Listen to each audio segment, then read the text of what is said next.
Welcome to the Breathe Easy podcast, Breathe Easy Media. This is your boy, Ralph Plaskett here speaking. So excited to be with you guys tonight. But guess who I have with me? My co-hosts. I'm going to let my co-hosts go ahead and introduce themselves. Go ahead. Who's that here, Cal? All right. Y'all already know Cal and Penny, coming from Boston. And originally born and raised in the VI, big up VI, signs up. So, yeah, man, turn over to Chris. Yeah, what's up, everybody? Chris Daniels here, based out of Austin, Texas. Excited for our first live. Let's get it. First live, man. Excited about this thing. This is your boy, Ralph here, hailing from Raleigh, North Carolina. What you may not have recognized, though, guys, is that all three of us are from the Virgin Islands. What's even better is that we all grew up together. And now we're in this project that we have, Breathe Easy Media. We are here to talk about stuff that we often don't talk about, real men, real talk, right? And we're here on a mission. And our mission is really about destigmatizing mental health. In an effort to really bring it out in the open so that we can have the conversations, right? So that we can change the statistics that we see with families being torn apart due to mental health issues and concerns. So it begins with a conversation, and we're here to have a conversation tonight. And we're so glad that you could join us in having that conversation. So we have a few topics, or just one topic really, that we are planning to have a conversation around tonight.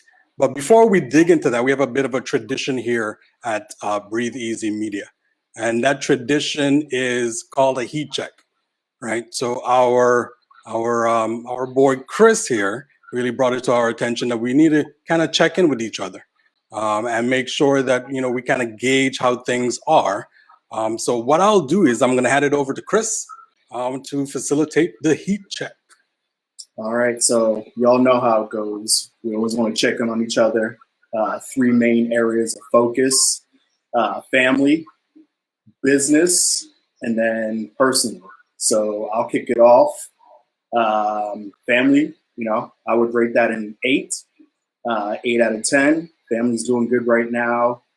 Everything is ripping and roaring. We're busy, but we're having fun too. Personal right now for me, I'd say I'm at a 9. With this being our first live, that's got me on a mental high, so I'm excited for that. And then business is running smooth and cool right now, so I'm gonna rank that a nice number 8. Sweet. Yeah, so I'll go ahead and kick it off on my end. So family-wise, I would put family at an 8. I just got back from a nice trip down to St. Thomas, was able to visit, mom, dad, got to see my sister, got to see, my niece and my nephew. So, that was exciting for me, right? Because, being away or being long distance, not be able to be close to family and stuff like that. Whenever you have the opportunity to do it, it's a blessing, right? So I'm thankful for that 100%. And then for business, I would say, I just got done, because now we're doing a lot of these virtual events, right, and everything. Right. So I just got through my first virtual beer tasting, right?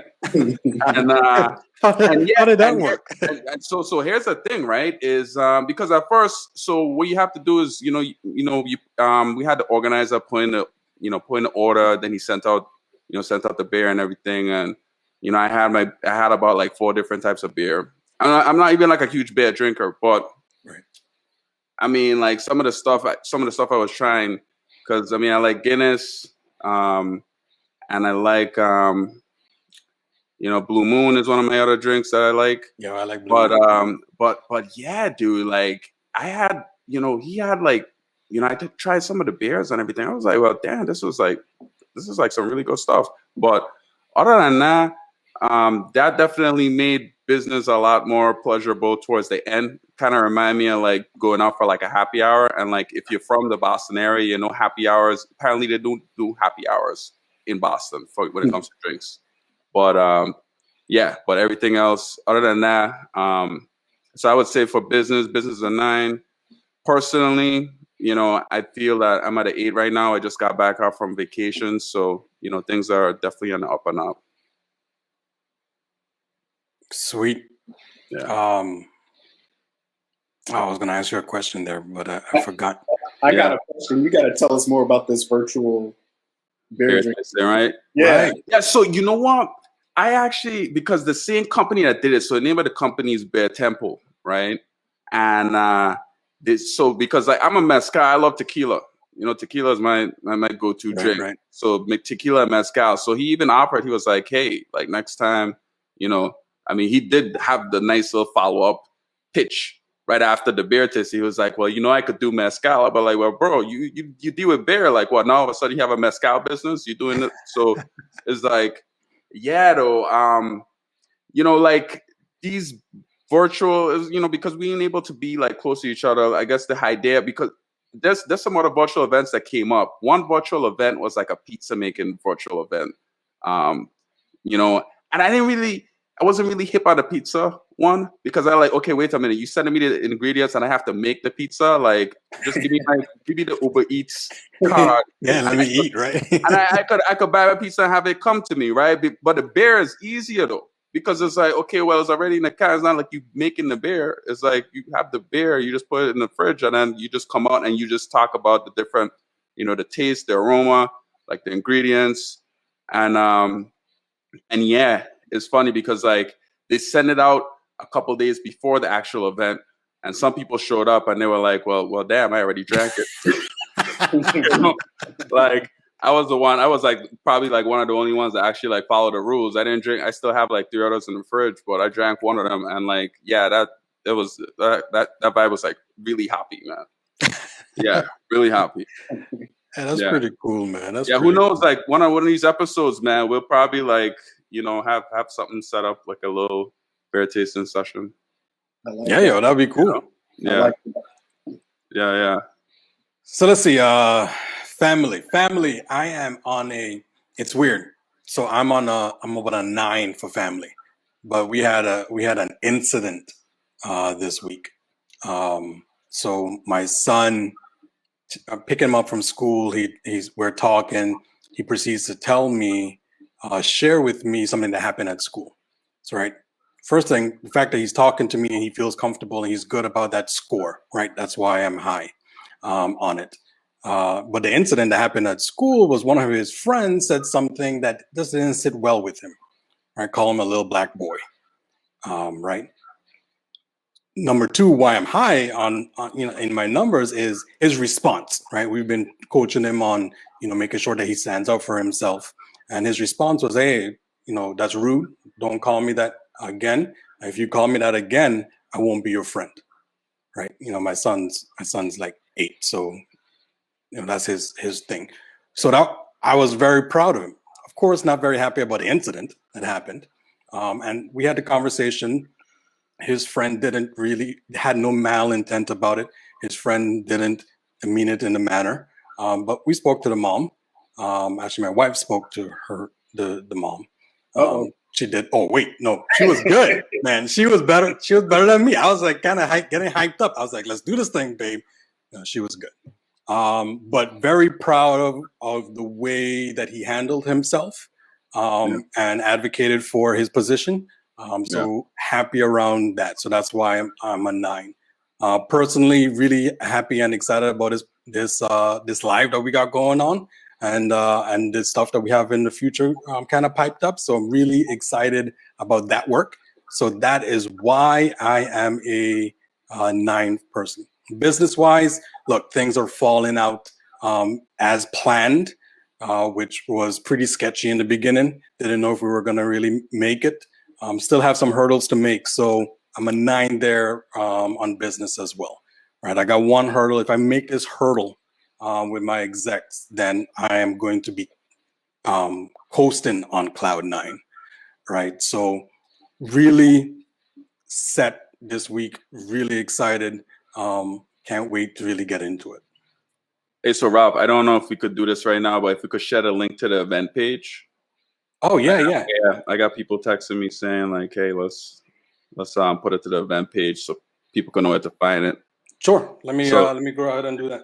Yeah. So how about this? As I'm doing that, let's kick off the topic, right? While I go grab all of that stuff. So the topic that we have at hand tonight, right? Are you Black enough? See, often in our community, right, you have somebody questioning your Blackness if you did something that isn't typically Black, and the question really becomes, are you Black enough, right? Questioning your Blackness. What we often really don't talk about is the mental state of the person or persons that are being questioned about their Blackness, and that's kind of what we want to dig into tonight, right? So I'm going to hand it over to you, Cal, to kind of facilitate the beginning of this while I go ahead and grab the events page and kind of share it out. Yeah, a couple things to kind of frame everything up, right? I know the first session that we did the rating, the rating segment, and I just want people to feel like comfortable. I mean, we did rattle off some high numbers, right? 8 to 9, right? But not because you don't have to be an 8 to 9 every day. That sometimes I hop on this and I could feel like a 5 or a 6. I mean, of course, this is the first show. So, I mean, anything less than an 8, I'd have to be like, hey, okay, well, we need to really like dive in a little bit. And we also gonna do that too, So, I mean, we have like topics to talk about, but at the same time, one of the things we try and really uncover and really let people know is like, hey, it's okay to not be okay, right? Just have that, be able and be open to facilitate or have that conversation and feel comfortable doing it however way you feel, right? Next thing too, I'm gonna say is that we are not professionals when it comes to this. This is from our experience, right? So if you have you need to get some type of help, definitely seek out a medical professional. All right, that's one thing I definitely want to say and encourage. So, and then now to the main topic, right? Are you Black enough? And it's only fitting that we decided to launch on Mental Health Month in May, right? So is Ralph, Chris, this is a topic for me that if anybody could explain and deliver their experience towards how people react to this question, is almost like for me it's almost like a challenge, and I don't know why it feels like Black people in general have to deal with this this question, right? Even if you look at celebrities, I mean, for example, most recently Kamala Harris, people are trying to find out from her, justify, and you have people going at her saying that, wait, is she really Black enough? She have an Indian mom, she her father from Jamaica. I was like, well, hold up. If you are back in the 60s or 70s, you try and go into a restaurant or something, people only gonna judge her based off her skin. You get what I'm saying? And the thing is that we deal with this here too in our communities. Is okay, well, we feel okay, we need to challenge somebody to the point where okay, if you don't listen to this type of music, if you don't eat this type of food, if you don't wear this certain type of clothes, if you don't do, if you don't, I guess okay, well, you're tall, you don't play basketball. Okay, well, hey, what the heck? Like, you don't watch sports, you don't do. So it's like, I mean, I know it's like a topic is like, okay, well, how do you define that, right? How do you define that? Is it just based off of how you look, right? Because I mean, well, obviously that's probably one of the best places to start, right? Well, okay, well, boom, based off of your race, but then of course there's a different like culture behind it, right? As far as like, okay, well, culturally, you know, you feel like you have to fit into different types of like, maybe it could be like music. So yeah, man. I mean, I know I just kind of like rattle off a couple different things, but it's like, when I think of like, okay, well, are you black enough? I think about like, okay, well, first off, like let's define blackness. Like what is it to be black, right? And then different type of genders have different type of ways that you might want to define that, to a man, to a woman. So I mean, as a black man, we faced a lot of it's tough to have conversations like this, especially about mental health. You have to, you end up dealing with like, okay, well, the battle between masculinity and opening up yourself and being vulnerable to show like, hey, well, I need help, right? Because you still want to maintain that strong type of exterior, around people and around your peers. So yeah, I mean, yeah, that's yeah. a whole lot of layers there, right? Right. And that's, you're right.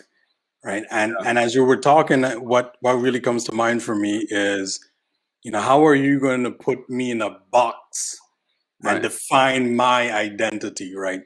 Or at least a portion of my identity as, me being black, right? If I don't do this thing that you consider black, then you're somehow projecting what should be my identity, simply because I'm black. I have a darker complexion, right? So therefore, I should be all of these other things.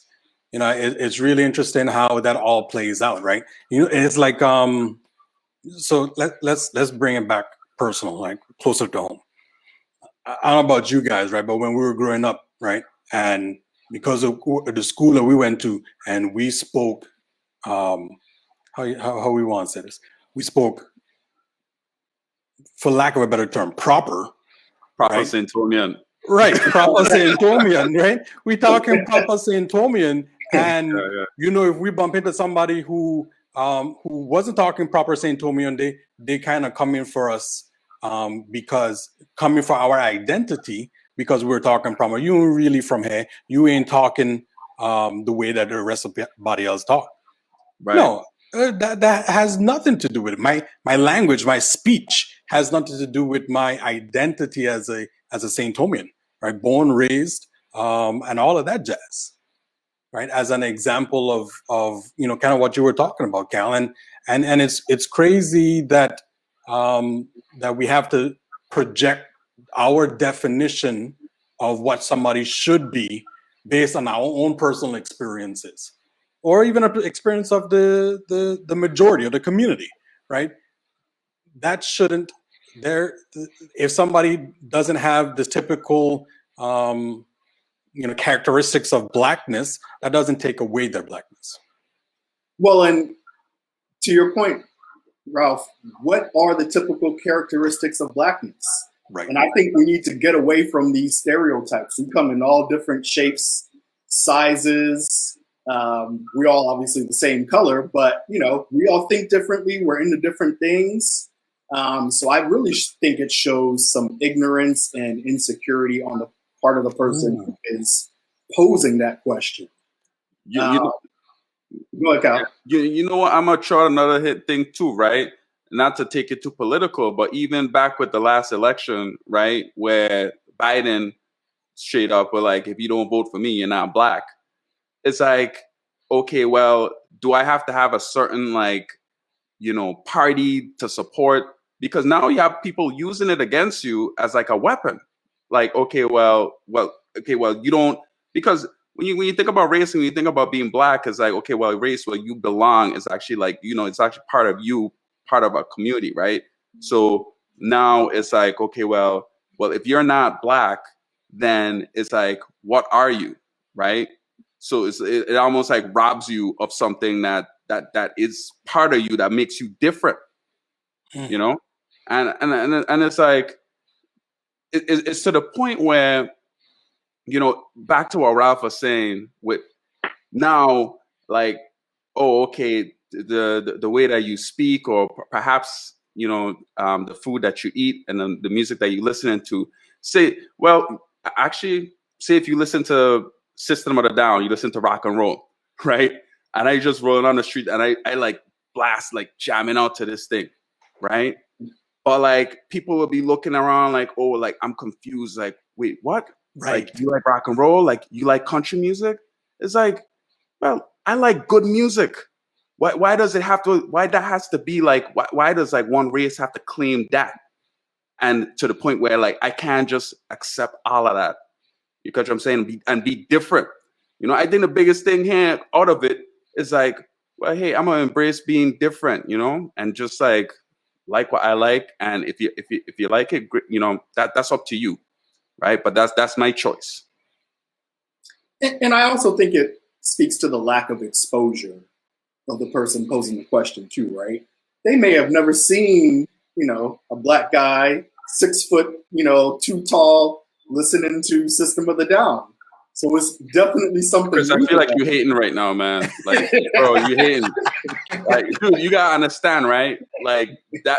Like there was an era like with MTV music videos was just like pumping, and it was just System of a Down and like all that type of stuff. Like, yeah, but still not. And bro, I gotta get you on some different music, man. So you can check it out. I'm open to at least hearing. My man said that. Yeah, but that's the thing, right? So you were asking Chris earlier, what categorizes as being Black, right? I think from we kind of teased out some of the typical ones. Certainly music, right? If you Black, you should be listening to a certain type of music. If you're Black and at a certain age, you should know these particular artists and these songs, and you should be able to recite them word for word. Those are the kind of the expectations of this whole topic, right? And when we talk about music, or let's go to the next thing that's very, very specific in our community: food, right? If you Black Southern in the United States, as an example, look, if you had your cornbread, you had your collard greens, you had your chitlins, yeah, and it better be seasoned correctly on top of it.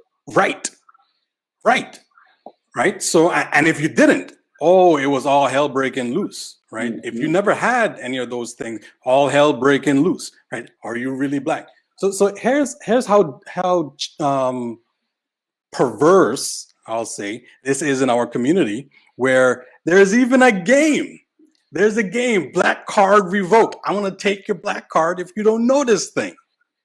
We have a game around this very topic about taking your Black card, taking your Blackness, if you don't know these commonly Black pop culture, whatever kind of stuff. Now, I play the game, it's pretty fun. I think, I'm going to say I won a couple times, but nevertheless, this very topic is so perverse that there's a game around it. It's funny you mentioned game, and I think back to that Dave Chappelle show, that segment, like, I Know Black People. And then, yeah. No, it's a racial draft. It's a racial draft. I Know Black People is SNL, but, is almost to the point where, and I mean, it's kind of funny when you think about it, right? Like, that we like challenge ourselves to like form into like this one identity. But it's like, okay, now we know where we're at, right? Where, okay, well, we have things that we like and we enjoy and you could typecast, but like, where do we go next, right? How do we evolve as, as a race? Like, how do we move beyond that? How do we like remove some of those, like, those shackles, right? Yeah. The stigma. No, for real, to be able to start accepting the differences that each and everyone has, because like I don't even feel like the other races, like people like given so much pressure to what you should like or what you shouldn't like, you know. So yeah, that's the part that I'm really interested in exploring. I mean, we could definitely still dive into, okay, well, you know, the person that's asking, or, you know, coming up with like, are you black enough? I think one thing that we could really speak to is, you know, how does it make you feel, right? When Right. somebody said like, are you black enough, right? Or like they come across with that. I mean, for me personally, if somebody, you know, when somebody coming across like, you know, are you black enough, or like coming off of that vibe, like, wait, but nah, but black people don't do that. Like, you know, it almost get me in a position where like, well, defensive, like, okay, so what did I do wrong? Or you know, maybe that person, you know, maybe they are saying something, right? Like maybe that's, you know, maybe I need to fix something, you know. And then when you get into that fix thing, then you start looking to like, you know, you start looking for like approval, right? So it's like Mm. a sense of approval, like, okay, well, how could I get accepted by my community, right? Because if you're not black enough, then it's almost like, okay, so what community do you actually belong to? You You know, outcast. you're outcast, right? Yeah, for sure. I mean, I think for me, where my mind would go, and you made a lot of the points that I would make. But as I grow older and evolve, I'm almost, again, going back to like, it's not me that has the issue, it's you. Like, I'm going to be my true, authentic self regardless. Yeah. And if you don't like it, you could step away, or, you know, you could try to introduce me to something that I may not be familiar with. But, and I think it also goes to the way that person goes about it, asking the question too. You know, if they're asking in a manner in which they're trying to introduce you to something that you may have not been exposed to, that's cool. But if they're attacking the personality, I have an issue with that. Me personally. And that's ooh, that is a position of maturity, right? And I wonder how, you know, I kind of wonder, especially you mentioned age, right? And I wonder for those who are a little bit younger, who are younger, you know, and may not have that exposure and security in their identity, you know, how they can really respond to, you know, kind of that challenge of, are you black enough? Well, and I also think it goes back to exposure or lack of exposure thereof. You know, I'm in Texas. It's nothing to see a black dude with a cowboy hat and cowboy boots on riding down the street, you know, on a horse. And that may be a little over exaggerating it, but you know, you see that type of stuff every day versus someone who is only looking at the stereotypes of, you know, athletes and rappers. I think the more exposure you get to different people in general, the less that question actually becomes a question. Mm, I like that perspective. So in our comments, we also have another perspective. It says, as a biracial woman, being black enough is always something that's in question, right? So now we have the question of, you know, biracialness. You have, you know, one black parent, another other, whoever it could be, parent, right? Then now it's the question of, you know, which side or which community do you associate it with, and does somebody challenge your blackness because you have only one black parent, right? As if that's something limiting. You know, I've heard a term around that, like racial imposter syndrome, right? Like, yeah. So it's like, you know, you showing like, you know, you still in the middle between like, okay, well, the thing is interesting, right? Because I'm sure, you know, being biracial is almost like you look black, but you're like, you could be white in certain circles, you could be black in certain circles. So It's like, you have like the best of both worlds, right? But it's almost like, okay, well, how do you define your own identity, right? To the point where you don't have to be something that you're not comfortable with, right? So I feel like it definitely comes in with like a comfort level. And to Chris' point, is almost to the point like, you know, you get older, right? To the point where somebody come up and they challenge you with that. It's like, well, okay, well, that's how you feel. That's your problem. You know, depending on like if you feel like I'm not black enough, you try and challenge that whole notion. But the younger me, I mean, the younger me be kind of pissed off and be like, okay, well, dude, like, you know, like, what, like, really, like You gotta imagine how tiring that must be, right? You know what I mean? you catch what I'm saying? Yeah, yeah.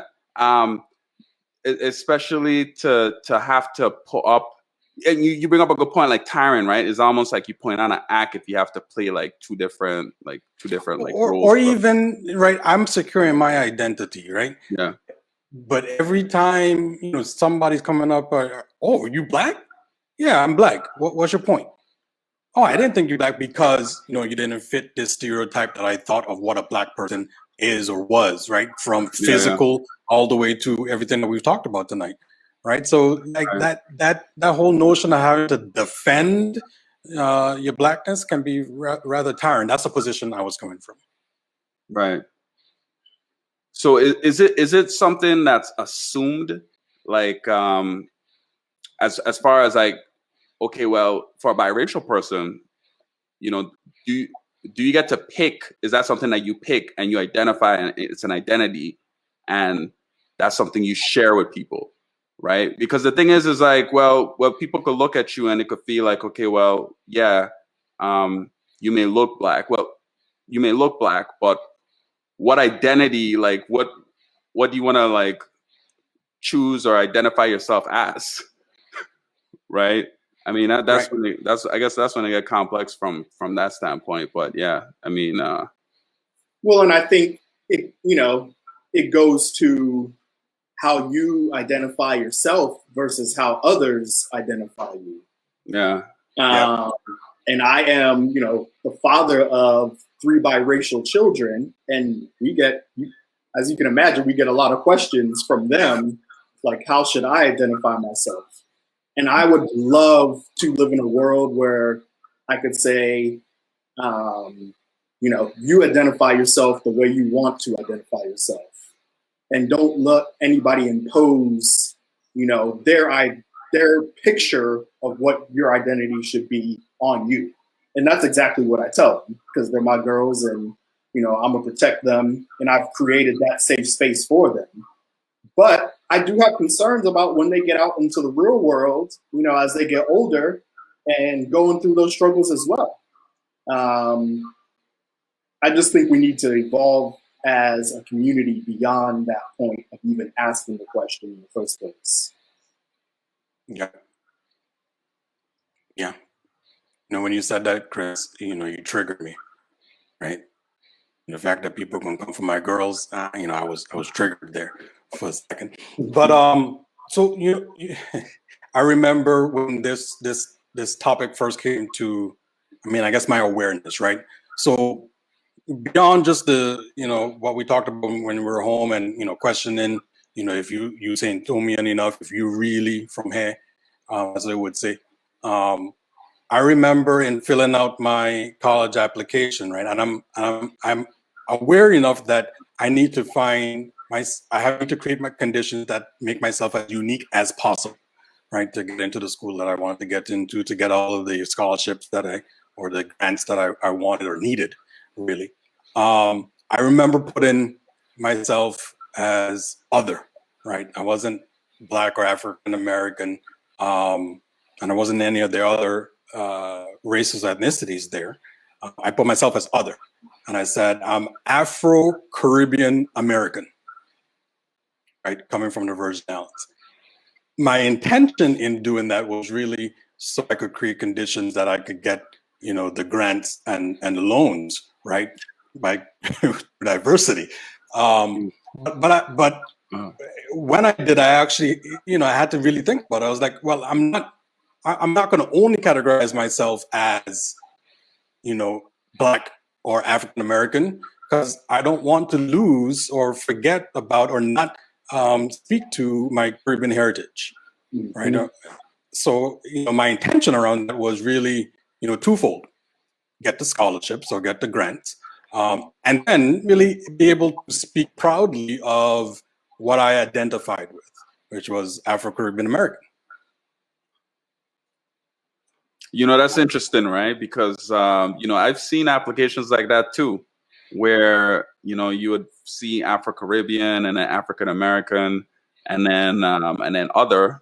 Now that you pointed out, so like from a person from the Caribbean, like what do you identify yourself as, right? So it's interesting, right? Because we talked about like, okay, well, how does a Black person, identify themselves in like a whole, in like outside in the other world, right? In like with white people and other races, right?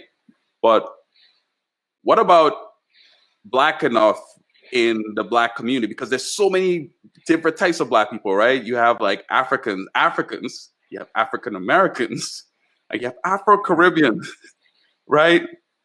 So it's almost where so each you have each different type of Black people have their own different culture and their different style, right? For example, at a Black wedding up here in the US, one of the big things, you got to know how to do electric slide, right? You have to. I mean, I found out really quick coming up, you know what I mean? But in St. Thomas, like growing up in St. Thomas, it's like a whole different vibe down there for like weddings, and Africa, you probably, African culture, they probably have their own different type of style with how they do stuff, even down to the certain types of food, right? Back in St. Thomas, fish and fungi, or that would be like our dish. Probably in the South, they like kind of like we say green beans and chitlins and all that stuff. Saltfish back in St. Thomas, ackee and saltfish in Jamaica. So it's like you have so much different types of like styles and culture in a Black community, and to say somebody's not Black enough because they don't subscribe to like a certain type of way Black people is in one part of the area is nonsense to me, because I mean because I faced like that type of that type of judgment even in my own community, being Black, coming up from the Caribbean to the States. You catch what I'm saying? So it's almost where I could dive in a little bit, but I'll open it up to you guys to like speak on that, and then we could go our own path on it. Yeah, go ahead, Chris. I'm just wondering, does it cause you ultimately to change or assimilate into that culture? And is there anything wrong with that? And I guess I'll speak, I'll answer my own question. I don't think there's anything wrong with assimilating into that culture, as long as you don't forget where you came from and your heritage and the things that, you enjoy, and try to spread that amongst the people that you're integrating with as well, so that we can learn from each other. The Black culture in general is so rich with so many different things, food and family and heritage. And there's so much that can be shared amongst each other. I don't think we have to rank ourselves as far as who's Blacker than who. Yeah. We're all good enough. We all need to be accepting of each other. We already have enough to deal with out of the Black culture with that as it is. We don't need to start doing it to each other. Yeah, there's such a richness in the Black diaspora, right? You guys both touched on it. There's so much culture. There's so much.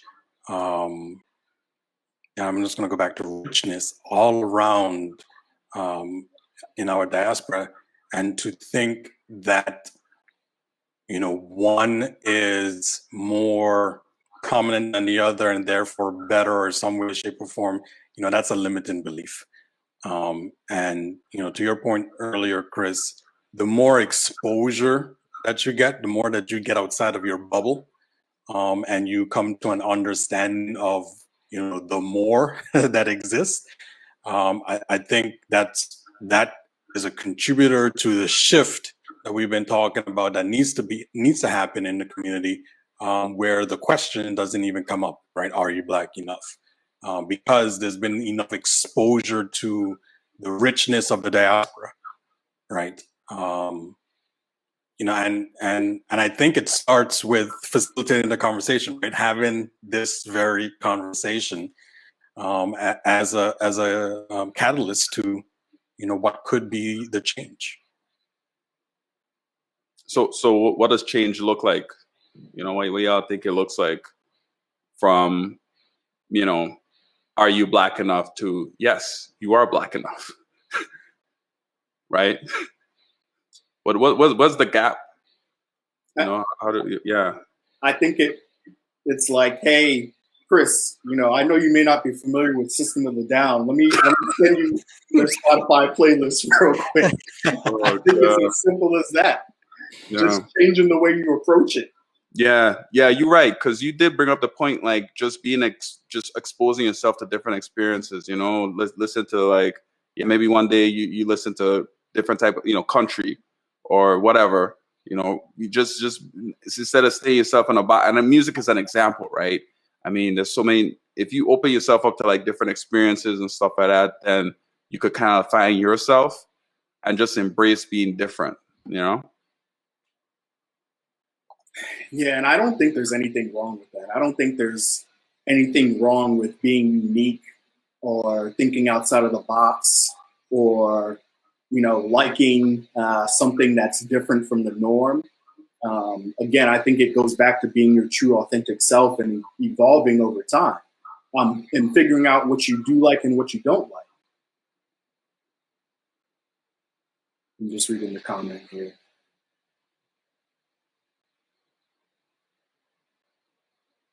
Yeah. Is that feeling of enough? Is that feeling like enough, right? Because okay, you feel, it to feel like, that question here, are you Black enough, is feel like, okay, well, you missing something. It's like, how we could make, men like us feel like, hey, you know what? It's okay. Like we're different. We're different. We're different kind. We could embrace who we are, especially in the workplace. We could embrace who we are, in our communities, right? Because I mean, it definitely has an impact on, not only how you feel, but on your mental health, right? People seem to think separate the mental and the physical, but I feel like they are connected, right? In so many ways. Yeah, Cal, and going back to your question, I'm trying to think, if someone was to ask me that question right now, what could I do personally to do better for us as a culture? Like, how could I respond in a way without coming off as sounding like I'm offended or, hurt by the question or being defensive, to tell them, hey, we don't need to go there. Like, why are you even asking that question? So that's something for me personally I need to explore more. How do I get past that judgment from that person and not take any offense to it, but also respond in a way that brings us closer together? That's powerful, Chris, right? Because as you began, I went straight to offense, right? I was like, what you mean? How are you going to question my Blackness, right? But opening that up a little bit more instead of going straight to offense, where I was, and doing as you said, is a powerful move to help open up the conversation, right? It's like, okay, so what do you consider Black enough, right? And as they divulge whatever they have to say, that gives you insight into, their belief system, and then you can start having the conversation, right? Having the conversation, sharing the information, kind of like what we're doing here tonight.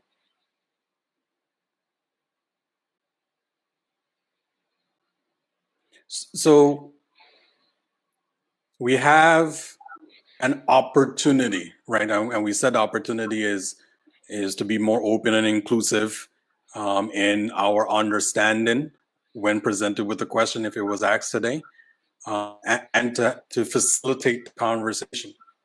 But let me throw out a question here: Is it our responsibility as Black folk to facilitate the conversation?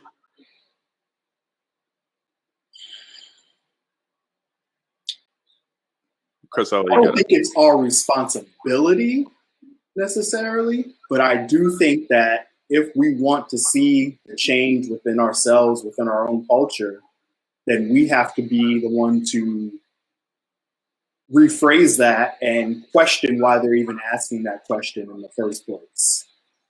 So I don't think anyone should feel like they're taking on that burden if they don't feel comfortable in doing so.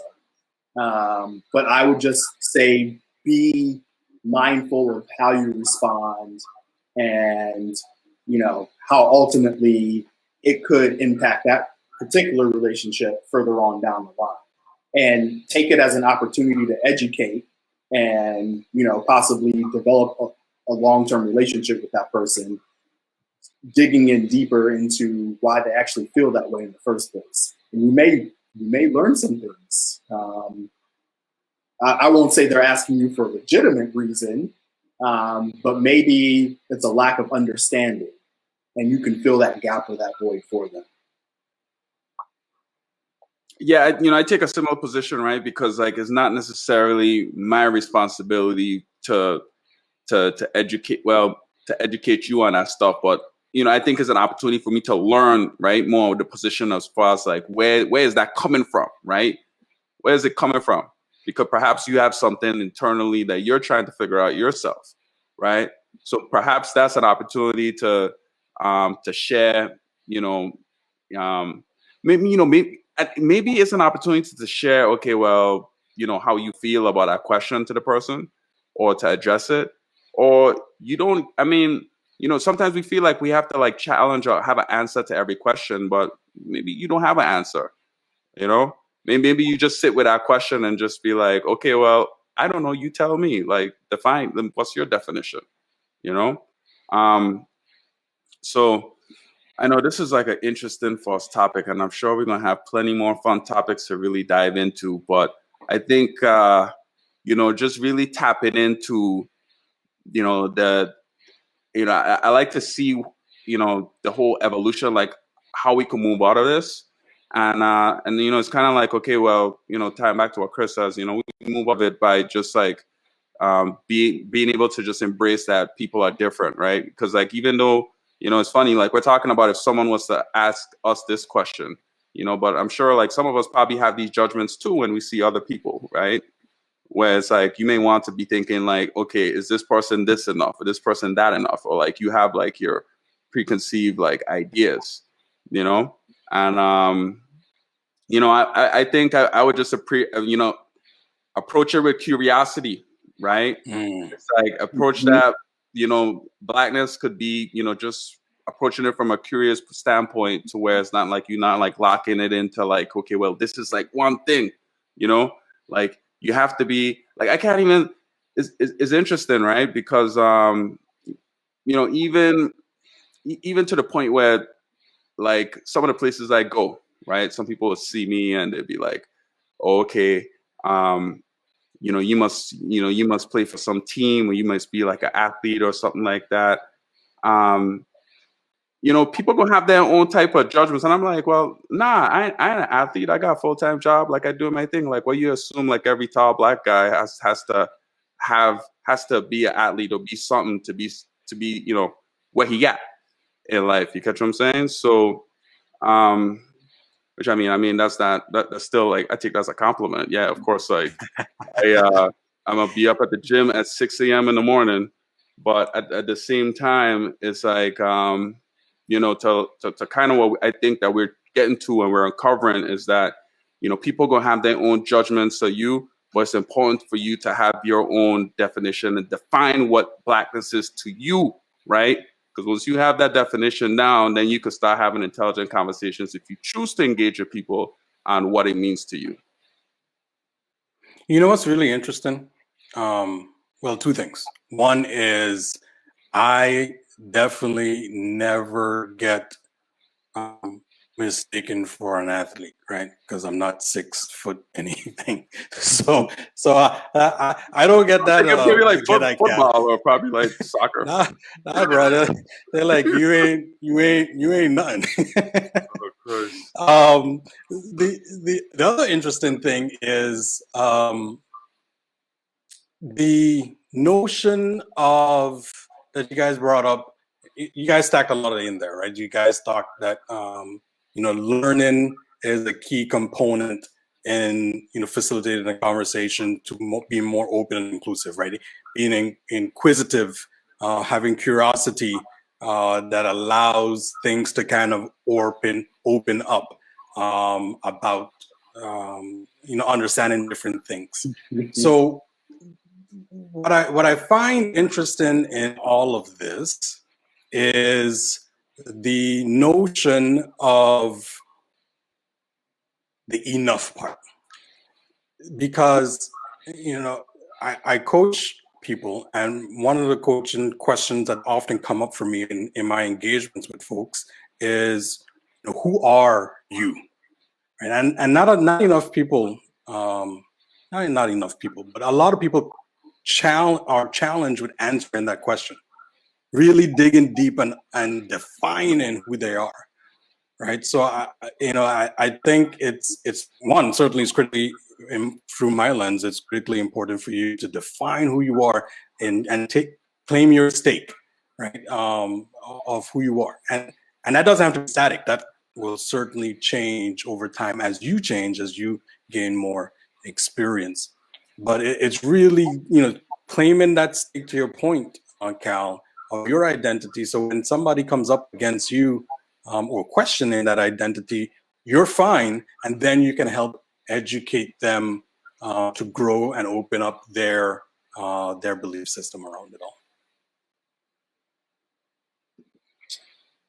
Yeah, I completely agree with you, and I think again that person that is asking the question, I take it as offensive if someone was to pose that question to me. And maybe they're not coming at it from a place of harm or malice. Maybe they're just, I don't know. I can't see it any other way for me personally, other than it being offensive. And I think it's meant to degrade or make them feel better in some way than you. But I think that goes back to them feeling deficient in some way. Them having to compare themselves to you, and they might not be feeling as comfortable in a certain area or aspect of their life, which then causes them to try to impose that on you.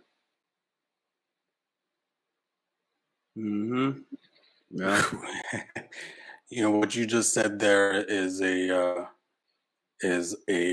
statement of all of the challenges that we have in the world today. Personal insecurities projected on other people, resulting in conflicts and hate and all of this ugliness that we have as part of humanity. Whew. All the challenges. Is it really All all the the challenges. challenges? Well, recently one of the challenges was getting a tank of gas. Apparently somebody put in there like filling up like all these like even the like jet I told you, skis. the jet. That's what I was saying. I was telling you earlier. I went to 11 o'clock last night. I went to the gas station, and Right. the one cat, he filled up his truck. Fine. Right. But then you Yeah. go fill up your jet ski? Like, what, Right. you trying to go partying this weekend or something? Is that what it is? I think Well, the we all funny shopping one for was gas? hearing people fill up a trash bag. Where are you going with a trash bag full of gas? Like really, right? Just like one little hole and just like boom, like Right. everything's You know the thing is going to bust. Like, why is it you think it's not going to bust? And then what happens? It's not like it's water, right? Mhm. How you can clean up the gasoline? Yeah, That's man. crazy. So, I so know. where do we go from here? How do we wrap this up? Right. I think we're nearing the top of the hour. We're conscious of all of this. How do we wrap this up? So I'm not sure if you're talking about the topic specifically or just this in general, but I do want to shout out everybody who took the time to tune in tonight. We appreciate y'all's support. This is our first episode. I'm sure we had some kinks and some bugs and some things that we need to work out, but we out here. So we hope that you found the content, informative, and thanks for your support again. Yeah, to add to what Chris said, this is this is amazing, right? Like we're able to like come together in completely different parts of the country, right? Raleigh, right.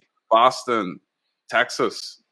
And like, it's funny because we've been talking about like, hey, how could we like do something together as a team? And, perhaps, we're inspiring somebody out there to perhaps like, if you have something that you want to talk about that's passionate, you could just get out there and you could do the same thing, right? You don't have to do it on your own. You could also like do it virtually with a team, right? So, yeah, this is an interesting topic, to speak about that we opening up with and like coming out with a show in Mental Health Awareness Month. On top of that, we're Black men, friends, and yeah, like we're working out the kinks. I don't think we had any kinks. I felt like this was awesome. This was the best show for a show ever, right? Yeah, it was smooth. So yeah. So yeah, let's keep at it. Yo, Chris, so we have in the comments, where can they submit topics for discussion? So you can check us out on our Breathe Easy Facebook page. Definitely submit topics there. You can drop them here in the chat if you have them ready to go. And then on our Instagram at Breathe Easy Media, feel free to reach out to us there too. So. And we certainly wrapped up. I think what we should do here is kind of wrap up how we've done in some of our recordings. We wrap up the topic itself. So I'll go, right? So I think one of the summaries that I've heard in this tonight is, the question of, are you Black enough? Try not to take it in a space of offense, but take it as an opportunity for learning. Learning for yourself, as why somebody would ask that question, what way they're coming from, what perspective they're coming from, and certainly learning for the other person that might challenge your Blackness. Whose dog is that? It's my fault. That might be my dog. Criticism. Go ahead, Ralph. I'll mute. No, that's it. No, that's good. That was my, I wanted to keep mine short, right? I could talk, so I keep mine short. All right. Yeah, I could go ahead and wrap it up. So yeah, I think from my point of view, man, with the topic, I like, I think it's definitely an opportunity to just use it as, Ralph, you talked about the who are you, right? So perhaps it's an opportunity to like really define and like figure that part out, right? Before you start putting yourself into a group or trying to define yourself outside of yourself, right? So it's like, okay, well, figure out who you are and like where you fit into the whole grand scheme of things. And maybe that's a great start, right? I know that's something I've done and I constantly do it. I constantly reflect and do that with myself, through, it could be morning meditation and it could be journaling. Those are the things that I do to bring that type of sanity so I could help, kind of figure out like, that question, right? Like, who are you, right? And I feel like you answer that question, then it'll lead to a response or to a better understanding of, okay, well, how do you address that? Are you Black enough, right? Figure out you first, and then you can figure out the rest. That's how I feel. Yeah, and for me, I'll go back to a question you posed earlier, Ralph, which is, do we have a responsibility to engage and educate specifically on this topic? And I'm going to change my answer. I'm going to change my answer to yes, I feel like I have a responsibility to do so. I feel like as a co-host of Breathe Easy, that is part of our mission to help further these conversations and make us stronger as a community and a culture. And I'm signed up for that. So it's funny, Nice. like an hour just changed that perspective, Chris. Chris is like, nah, you got to figure out all your own stuff, buddy. Hey, like I said, I'm evolving, right? Sometimes in real time. Right? Real time, yo. That's the beauty of the medium, yo. We're at the top of the hour, right? So I think we also topped off the topic, trying to bring in as many T's as I can in there.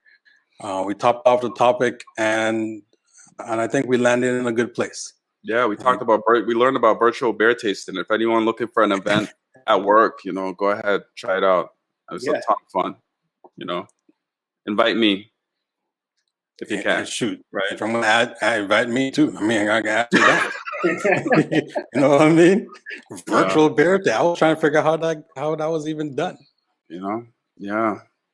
But there you have it, guys. Man, this is our first live. This is our soft launch, if you would. We're gonna have really interesting, fun topics that we already have lined up. If you have topics and things that you want us to kind of discuss, kind of go through, please send them in. Go ahead and hit up our social media pages. Certainly this one here, our Instagram page, where we post a lot of that information. We want to be able to engage with you guys, right?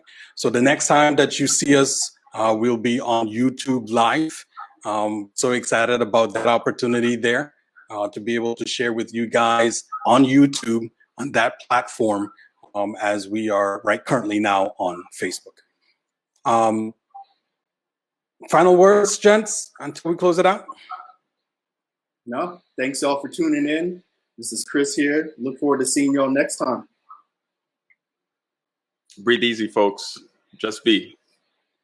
Just be.